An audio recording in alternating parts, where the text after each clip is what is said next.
রোদের মধ্যে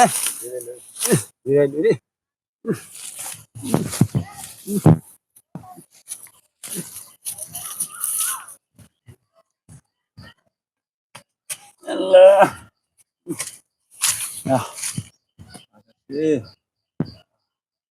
কেরে হামলা হয়েছে আম হতো তো জীবন হয়ে গেল আমার আরে বাবা রে এতদিন হিসাবে হাল্লা দিলাম দোকানে বইয়া খায় তো জামাই দিন আরে আরে ওই এসে ভাই নাও হাল্লা দিলাম খায় দোকানে বল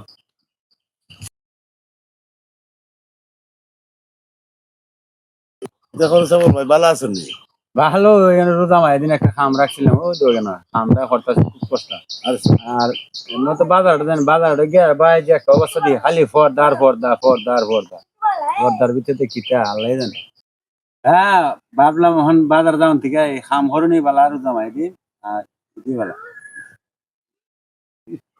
ও তুই তো খাল আমার দেখে আসলে এলে কি কোথায় কথা কইতাছ ইয়ো কিতা এত কষ্ট করো সাবর ভাই রোজা রেখে হ্যাঁ আরামই লাগে দিনটা যা জায়গা তার হওয়া যায় না দেখি সাবর ভাই হুম একটা কাম করো হ্যাঁ এই রোদের মাঝে কষ্ট করে যে কষ্ট করে রোজা রাখছো আর কাম করতেছ আসলে কষ্টের বিষয় কামও করানো লাগতো না আমি তোমার 50,000 টাকা দিই হম হুম রোজাটা ভেঙে নাও। দিলে 50,000 দিলে এরপরে আমার খাম ভালো লাগতো না না না এটা হতাম রোজা ভেঙে দিতাম হয় খারাপ কোনদিন ভালো হইতো না রে খারাপের নজরে তাই কিতা কইলি তুই